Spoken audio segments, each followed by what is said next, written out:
नमस्कार दोस्तों, आपका स्वागत है आपके अपने YouTube चैनल बिग एप्पल में। रीट 2022 और इसके बाद होने वाली जो इसकी मुख्य परीक्षा है, इसके अलावा सेकंड ग्रेड है, फर्स्ट ग्रेड है, तो राजस्थान बेस्ड जो भी और भी भर्ती परीक्षाएं हैं, इन सभी की दृष्टि से राजस्थान जीके जो है बहुत इंपॉर्टेंट है, पता है आपको, है ना। तो 6 से लेकर 10 तक की हमारे राजस्थान वाली जो बुक्स हैं, उसमें से क्लास 7th वाली जो बुक है हमारा राजस्थान, उसका हमारा सुपरफास्ट रिवीजन सीरीज चल रही है और आज हम इसके चैप्टर नंबर 8 का जो है रिवीजन करेंगे। तो देखते हैं इसके जो भी इंपॉर्टेंट बिंदु है, महत्वपूर्ण बिंदु है, उन पर देखते हैं, नज़र मारते हैं और यही आपके इंपॉर्टेंट MCQ बनाते हैं, है ना, पता है आपको। तो देखेंगे ये चैप्टर है आपका आज़ादी से पूर्व राजस्थान में जो भी सामाजिक और शैक्षणिक सुधार हुए उसके बारे में ये चैप्टर है। सामाजिक सुधार से मतलब क्या है आपका, जो भी कुरीतियाँ हैं उन पे रोक लगाना, उनको ख़त्म करना, उनके खिलाफ कानून बनाना, उससे संबंधित इस चैप्टर को पढ़ेंगे। शैक्षणिक सुधार से संबंधित ये है कि शिक्षा के क्षेत्र में क्या क्या प्रयास हुए, कोई स्कूल खोला गया, कोई कॉलेज खोला गया, कोई नीति बनाई गई, उस बारे में ये चैप्टर है। तो एक ओवरव्यू हम हमेशा की तरह देखेंगे। सामाजिक सुधार आप जानते ही हैं, सती प्रथा का उन्मूलन किया गया 1829 में कानून बनाकर। जो राजा राम मोहन राय थे, कलकत्ता के हैं, बहुत बड़े, सबसे बड़े समाज सुधारक रहे हैं। तो इन्होंने, जो लॉर्ड बेंटिंग थे उस टाइम के, जो ब्रिटिश गवर्नर हुआ करते थे भारत के, तो इन्होंने इनके प्रयासों से, राजा राम मोहन राय के प्रयासों से इन्होंने कानून बनाया इसके खिलाफ 1829 में और सती प्रथा को ख़त्म किया गया। सती प्रथा आप जानते हैं कितनी बुरी एक प्रथा थी। इसमें किसी का औरत का पति मर जाने पे जो है पत्नी को जिंदा जला दिया जाता था चिता के साथ। तो बिल्कुल ख़त्म होना चाहिए था, बहुत पहले ख़त्म होना चाहिए था।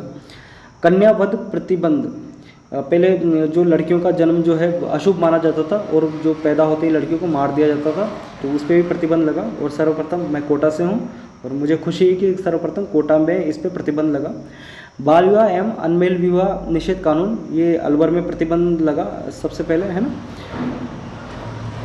दास प्रथा उन्मूलन 1833 में इसके खिलाफ कानून बनाया गया, दास प्रथा के खिलाफ, और ये चार्टर अधिनियम के तहत इस पर रोक लगाई गई। आगे है डायन प्रथा निर्मूलन। स्त्रियों को जो है कि ये तो डायन है, ये तो ऐसा करती है, वैसा करती है, इस तरह का बता के उनको हत्या कर दी जाती थी। तो इस प्रथा पे रोक लगाई गई, ये 1853 में। शैक्षणिक सुधार में आप यही पढ़ेंगे कि कौन कौन से स्कूल कॉलेज वगैरह खोले गए, क्या नीतियाँ बनी, है ना, इस बारे में। महिला शिक्षा में भी यही है। और प्रमुख जननायक, किन किन लोगों ने अपनी जो है भूमिका निभाई सामाजिक सुधार में, शैक्षणिक सुधार में। ये भोगीलाल पंड्या डूंगरपुर से हैं, वागड़ का गांधी कहा जाता है इनको, इनके बारे में पढ़ेंगे। नाना भाई भील, सेगा भाई, काली भाई डूंगरपुर से हैं, इनके बारे में। करणी सिंह बीकानेर से हैं। हीरालाल शास्त्री जी जयपुर से, और वनस्थली विद्यापीठ की स्थापना की गई है रतन शास्त्री जी इनके द्वारा। तो ये पति पत्नी है। टोंक के निवाई शहर में है, ये निवाई जगह है, कस्बा है। किशोरी देवी जी झुंझुनू से हैं। मामा बालेश्वर दयाल, इन्होंने एक जल, जंगल और ज़मीन, ये आंदोलन चलाया था। तो इस बारे में जो हमारे राजस्थान के जननायक हैं, इनकी क्या भूमिका रही, उस बारे में पढ़ेंगे। और किस तरह से कानून बना के जो है कुरीतियों को ख़त्म किया गया, इस बारे में ये चैप्टर है। चैप्टर पे आते हैं।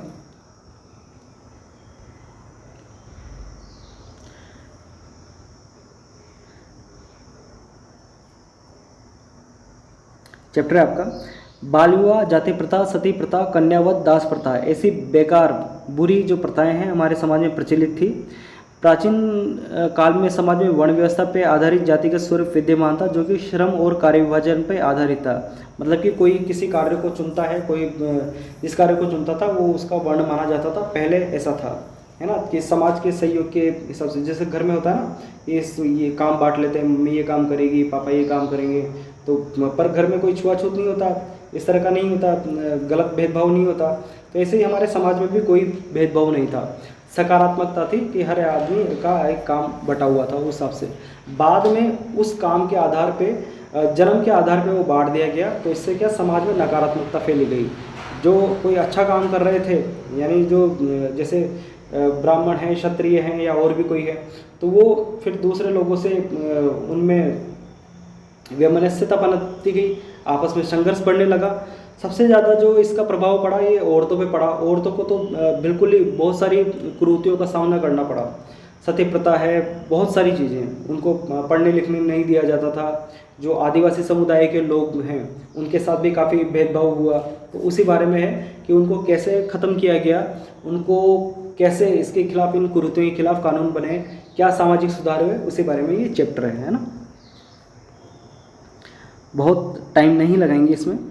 तो सामाजिक सुधार जो है, राजस्थान में सन 1818 से 1947 तक ब्रिटिश शासन का प्रभाव रहा और ब्रिटिश सरकार सभी मुद्दों को अपनी हस्तक्षेप नीति के चलते सीधे जनता के सामाजिक और धार्मिक मामलों में हस्तक्षेप नहीं करती थी।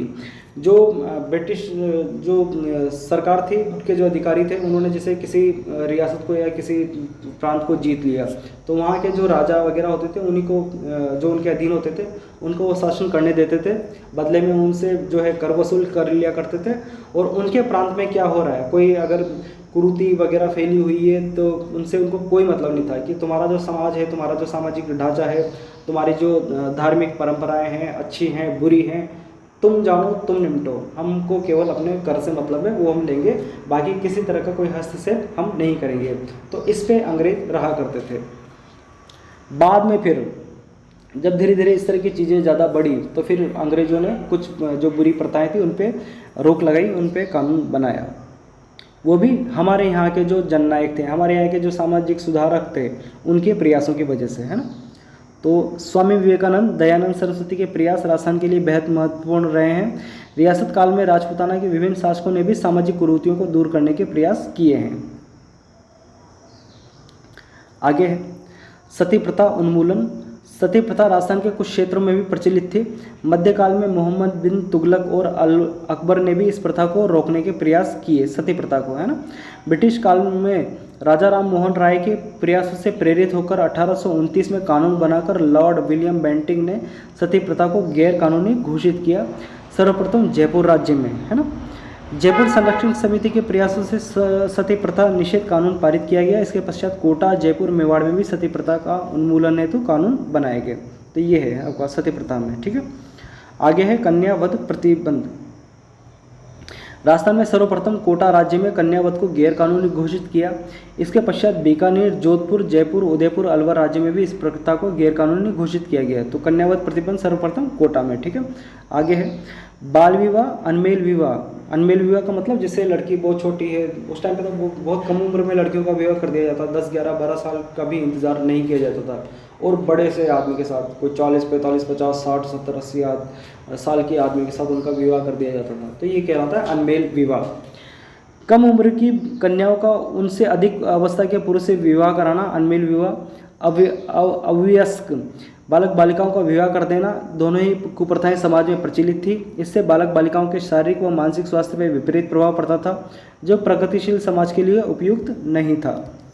राष्ट्रीय स्तर पर अनमेल व बाल विवाह जैसी कुप्रथाओं को रोकने के लिए समाज सुधारक स्वामी दयानंद सरस्वती ने आवाज़ उठाई।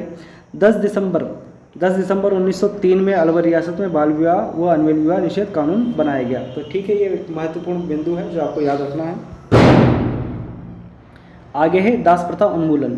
भारत में दास प्रथा प्राचीन काल से ही अस्तित्व में थी। राजस्थान भी इससे अछूता नहीं रहा है। मुगलों के आगमन के बाद इस प्रथा को और बढ़ावा मिला।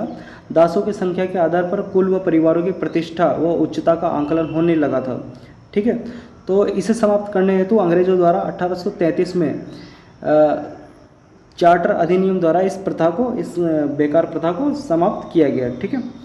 आगे है डायन प्रथा उन्मूलन। राजस्थान में कुछ जातियों में स्त्रियों पर डायन होने का आरोप लगाकर उन्हें मार डालने की कुप्रथा व्याप्त थी।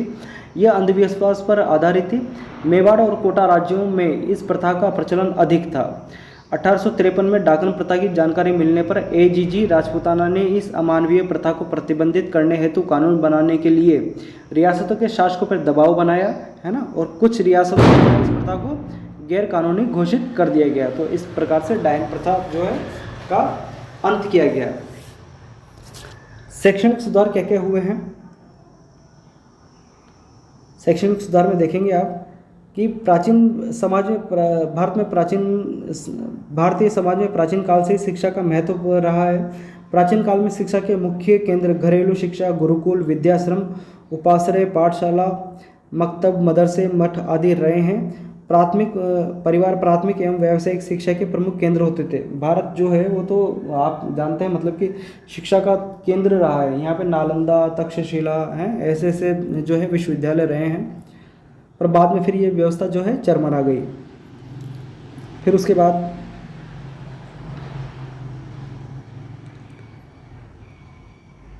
19वीं शताब्दी में एक और शिक्षा का पारंपरिक स्वरूप नजर आता है, तो दूसरी ओर अंग्रेजी शिक्षा का प्रभाव। 1819 में आधुनिक शिक्षा का स्कूल अजमेर में खोला गया। आधुनिक शिक्षा का जो है उदय इस प्रकार से हुआ। तो पहले तो जो हम भारत के लोग जो भारतीय सभ्यता संस्कृति थी उसी हिसाब से शिक्षा ग्रहण करते थे, ठीक है। बाद में फिर आधुनिक शिक्षा के लिए, ताकि लोग जो है ग्लोबलाइज हों, सबको जानकारी उनको मिले, तो आधुनिक शिक्षा का स्कूल जो है अजमेर में खोला गया 1819 के।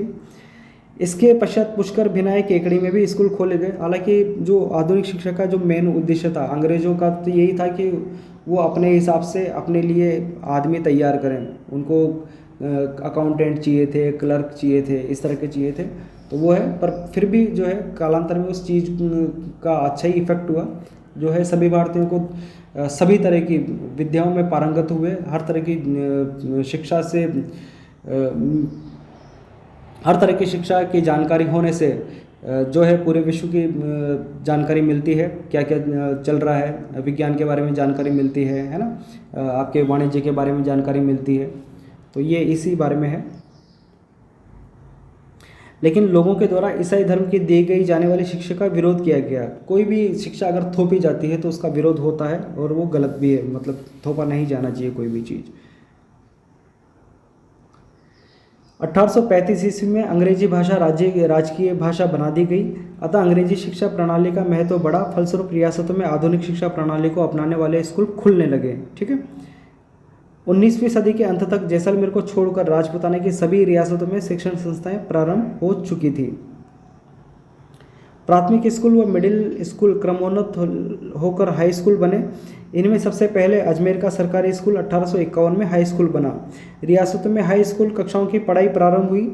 राजपूत शासकों, रियासतों के शासकों, राजकुमारों, सामंतों के पुत्रों के लिए अंग्रेजी शिक्षा का पृथक प्रबंधन करने के उद्देश्य से सन 1872 में वायसराय लॉर्ड मेयो के नाम पर अजमेर में मेयो कॉलेज की स्थापना हुई, जिसका प्रथम सत्र 1875-76 में प्रारंभ हुआ।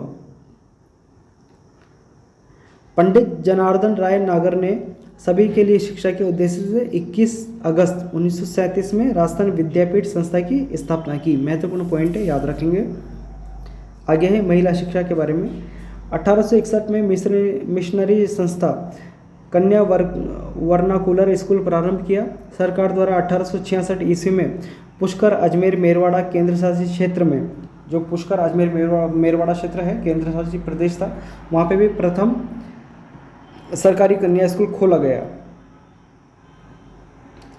देशी रियासतों में महिला शिक्षा को प्रोत्साहित करने के प्रयास हुए। परिणाम स्वरूप उदयपुर, जयपुर, भरतपुर, अलवर, कोटा, झालावाड़, टोंक, बीकानेर आदि रियासतों ने भी कन्या विद्यालय खोले। प्रमुख जननायकों के बारे में पढ़ेंगे। राजस्थान की भूमि में कुछ ऐसे जननायक भी हुए हैं जिन्होंने न सिर्फ स्वतंत्रता में अपना योगदान दिया, बल्कि समाज में फैली हुई कुरीतियों को दूर करने के साथ ही स्त्री शिक्षा हेतु विशेष प्रयास किए। ये है, पहला है भोगीलाल पंड्या जी। भोगीलाल पंड्या को राजस्थान में आदिवासियों का मसीहा कहा जाता है, वागड़ के गांधी के नाम से भी जाना जाता है। इनका नाम ध्यान रखेंगे, आगे के चैप्टरों में भी इनका नाम प्रयोग में हुआ है, पता है आपको। इनका जन्म 1904 में डूंगरपुर में हुआ।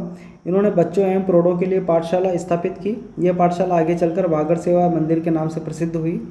नाना भाई खाट भील, सेंगा भाई, काली बाई, तो ये इनके बारे में पढ़ेंगे। डूंगरपुर राज्य में जनजागृति हेतु सेवा संघ द्वारा पाठशालाएं खोली गई। राज्य के पुलिस अधिकारी ने नाना भाई को पाठशाला बंद करने के लिए कहा। जो ये व्यक्ति थे, एक भील समुदाय के व्यक्ति थे नाना भाई, इनको बोला कि भाई पाठशाला बंद करो आप, है ना। तो इन्होंने मना कर दिया। मना करने पे इनकी हत्या कर दी गई। नाना भाई के शहीद होने के बाद पाठशाला के ही एक दूसरे अध्यापक थे सेंगा भाई।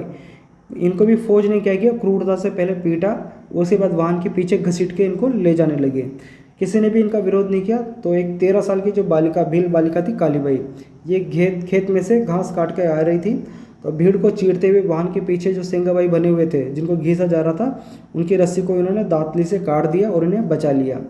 वाहन में बैठे फौजी ने कालीबाई पे गोली चलाकर उनकी हत्या कर दी। अल्पायु में ही ये बालिका जो है शहीद हो गई। तो ये बहुत बार पूछा जाता है ना कि कालीबाई का ताल्लुक कहाँ से है, भाई ये डूंगरपुर से थी, है ना।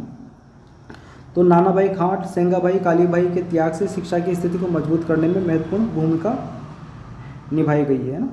करणी सिंह जी, बीकानेर रियासत के महाराजा करणी सिंह का जन्म 1924 में हुआ था। वे 52 से 77 तक 25 साल लोकसभा के सदस्य रहे। इनके द्वारा बालिका शिक्षा के लिए सराहनीय प्रयास किए गए। शैक्षिक गतिविधियों के उन्नयन हेतु खेल कूद, निशानेबाजी आदि को भी प्रोत्साहित किया एवं छात्रवृत्ति की शुरुआत की गई। बहुत बढ़िया। हीरालाल शास्त्री, हीरालाल शास्त्री का जन्म 24 नवंबर 1899 को जोबनेर जयपुर में कृषक परिवार में हुआ। प्रारंभ से ही समाज सेवा की भावना इनके मन में रही, जिनके कारण इन्होंने जयपुर राज्य की सेवा का भी परित्याग कर दिया। 1929 में इन्होंने दूरस्थ एवं पिछड़े गांव वनस्थली को अपना कार्यक्षेत्र चुना। यहाँ उन्होंने जीवन कुटीर नामक संस्था की स्थापना की, जहाँ समर्पित सामाजिक ग्रामीण कार्यकर्ताओं को रोजगार एवं ग्रामीण क्षेत्र के पुनर्रचना हेतु प्रशिक्षण दिया गया। ये आगे चलकर प्रजामंडल में भी सक्रिय रहे। 1948 में जयपुर स्टेट के व 30 मार्च 1949 को राजस्थान के प्रथम मुख्यमंत्री बने। अपनी पत्नी के साथ मिलकर महिला शिक्षा को बढ़ावा देने के लिए वनस्थली विद्यापीठ की स्थापना की, है ना। रतन शास्त्री जी, जो हीरालाल शास्त्री जी की पत्नी थी, इन्होंने रतन शास्त्री को महिला शिक्षा के क्षेत्र में उल्लेखनीय योगदान देने वाली महिला के रूप में जाना जाता है। इन्होंने वनस्थली विद्यापीठ की स्थापना की। महिला एवं बच्चों की शिक्षा के क्षेत्र में उल्लेखनीय कार्य करने के कारण इन्हें कई सम्मान मिले। इसमें पद्मश्री, पद्म भूषण एवं जमनालाल बजाज अवार्ड प्रमुख है। आगे हैं किशोरी देवी। किशोरी देवी स्वतंत्रता सेनानी एवं सामाजिक कार्यकर्ता थी। इनका जन्म दुलारो का बास झुंझुनू जिले में हुआ। 1938 में इनके पति श्री सरदार हरलाल सिंह को वहां के जमींदार ने झूठे मुकदमे में फंसाकर कारावास में डाल दिया। इसके खिलाफ किशोरी देवी ने आंदोलन चलाया। महिलाओं का समूह बनाकर जयपुर में सत्याग्रह किया। महिलाओं के उत्थान के लिए समाज सुधार एवं स्वतंत्रता आंदोलन में भी भाग लिया। किशोरी देवी जी झुंझुनू से। मामा बालेश्वर दयाल, 10 मार्च 1905 को जन्मे मामा बालेश्वर दयाल सामाजिक कार्यकर्ता के रूप में प्रसिद्ध हैं। इन्होंने भील जनजाति, विशेषकर राजस्थान और मध्य प्रदेश के लोगों के लिए काम किया। इनके लिए इन्होंने जल, जंगल और जमीन आंदोलन चलाया। मामा बालेश्वर दयाल, ध्यान रखना इंपॉर्टेंट बिंदु। उन्मूलन यानी समाप्त करना, प्रबुद्ध यानी बुद्धिजीवी या ज्ञानवान व्यक्ति। तो आज़ादी से पूर्व राजस्थान में कौन सी कुप्रथाएं प्रचलित थी? सती प्रथा प्रचलित थी और कोई नहीं थी, ऐसा है क्या? नहीं, सारी थी। डायन प्रथा, बाल विवाह, सती प्रथा सभी जो है राजस्थान में प्रचलित थी। इनमें एक बाल विवाह को अगर छोड़ दें, बाल विवाह और डाकन प्रथा भी के भी शिकार अभी भी मिलते हैं आपको। 1819 को आधुनिक शिक्षा का पहला स्कूल कहाँ खोला गया? अजमेर में। दास प्रथा, मिलान करेंगे, दास प्रथा कुरीति है। अमृता देवी, ये खेजड़ली आंदोलन से इनका ताल्लुक है। मेयो कॉलेज अजमेर में, विद्या भवन जो है उदयपुर में। वनस्थली विद्यापीठ की स्थापना किस उद्देश्य से की गई? स्त्री शिक्षा और बच्चों की शिक्षा के हिसाब से, है ना। तो ठीक है, ये चैप्टर आपका हो गया और इसको 2-3 बार और रिवाइज करेंगे। बहुत अच्छा चैप्टर है। कई बार, हर बार मतलब कि क्वेश्चन सामाजिक सुधार से रिलेटेड जो क्वेश्चन है पूछे जाते हैं। तो इसी के साथ विराम लेते हैं। धन्यवाद।